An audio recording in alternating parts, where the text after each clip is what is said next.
Is it possible to have freedom from Seattle's sex trade?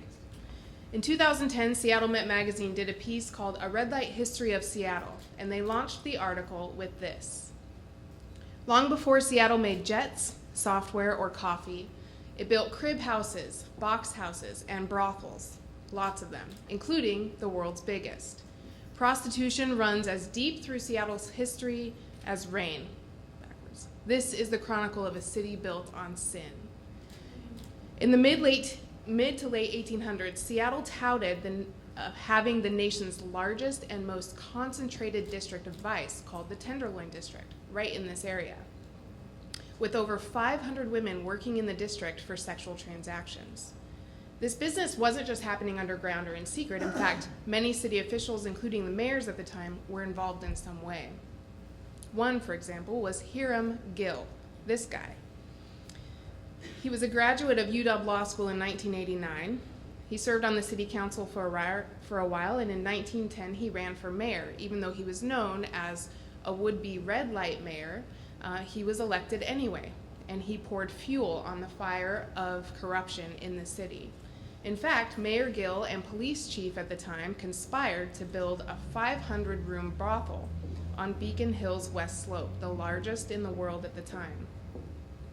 Much later, in 1986, Seattle Police Department finished the year with more than 2,000 prostitution arrests, an all-time record. Seattle has a history of being a hotbed for the sex trade. But what does it look like today? Let's consider Brianna. Brianna's a teenager, walking through Westlake Mall to kill time, not wanting to go home, a place that she considers overflowing with abuse and dysfunction. As she's walking, she's interrupted. "Oh, girl, you are so beautiful." She looks up and sees an older guy. She blushes. "Want to hang out?" Caught up in his charm and wanting a distraction from going home, she agrees. Quickly walk over to McDonald's, and she spills everything about her drug-addicted mother, absent father, the years of sexual abuse by several of her mother's boyfriends, and how she never wants to go home. All the while, the dollar signs are spinning in his eyes as Mr. Charming listens to her. And she can tell by the way he looks at her and the way he listens that he sees her, that he knows her, and she feels safe and comforted.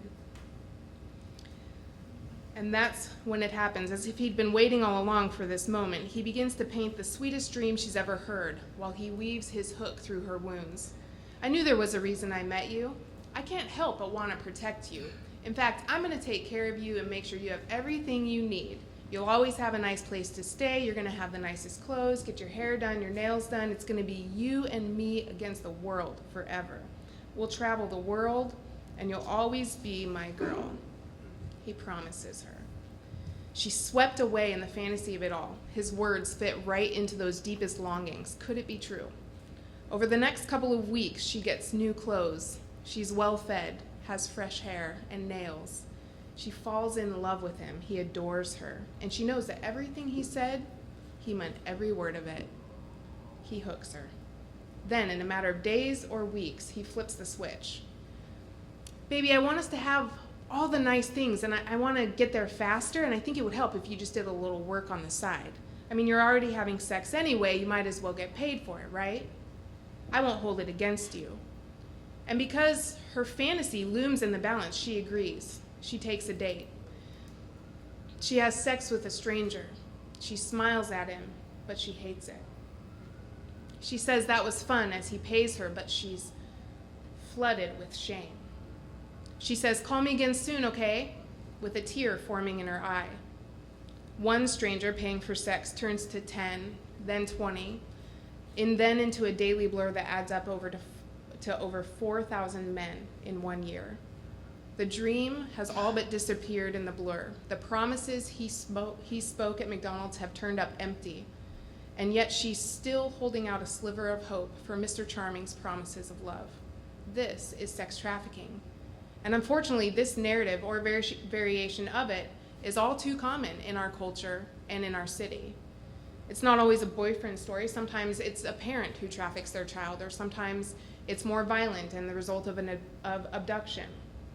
But the majority of the stories I hear from the women we meet at REST are about desperate, beautiful longings for love met with psychological coercion and empty promises. Consider the life of a young woman who's under the control of a pimp. Forced to have sex with 10 to 15 men a day. She has to meet her quota set by her trafficker or stay outside. She has to give all of the money to her pimp. If she breaks the rules, she faces a violent beating. She can't talk to law enforcement, can't try to leave. And for every sexual encounter in the sex trade that a woman experiences, the trauma compounds. One study of women involved in prostitution found that up to 95% experienced physical assault. Many were raped or met the criteria for PTSD. Up to 95% were sexually abused as children.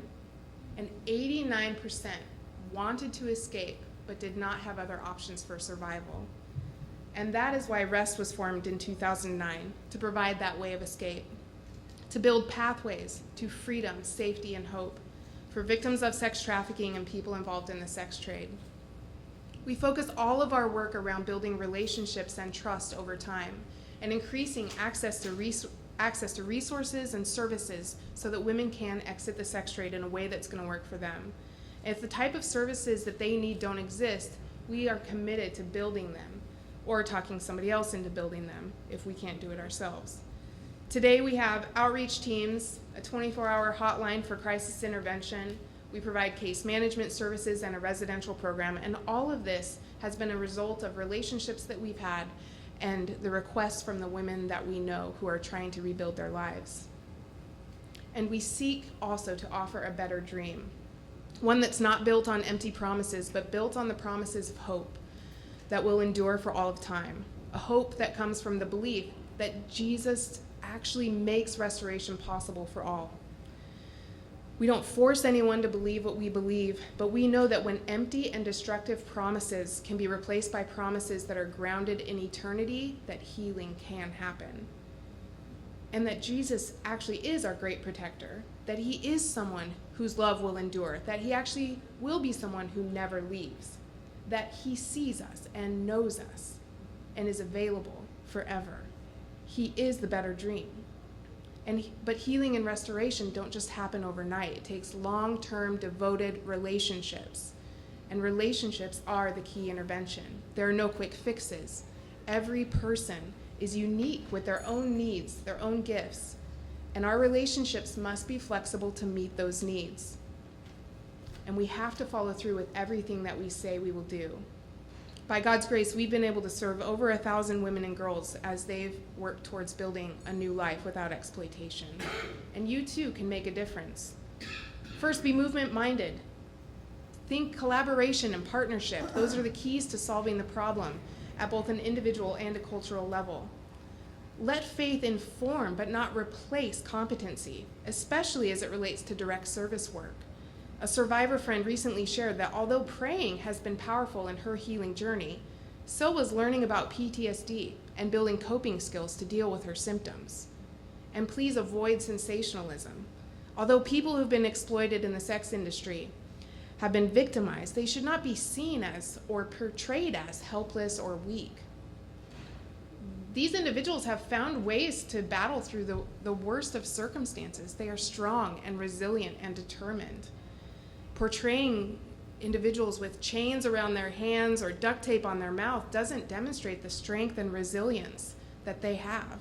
And it can lead to this idea that I need to be a savior for the helpless rather than a friend to the resilient and determined. And please talk to men. Unfortunately, it is men that are promoting and fueling the sex industry, but we believe that transformation and restoration is possible for all. So speak out and make it less normal to objectify women, visit a strip club, or purchase sex. And for those of you that are ready to jump in, find the gaps, join an organization that's doing the work, and serve. And lastly, don't forget to offer a better dream.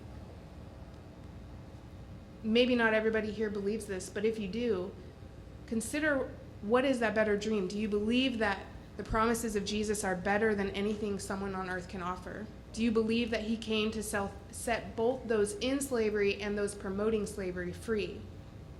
Sexual exploitation ravages both an individual and a collective community at the core. And we need a better dream to inspire transformation that will allow us all to be free from Seattle's sex trade. Thank you.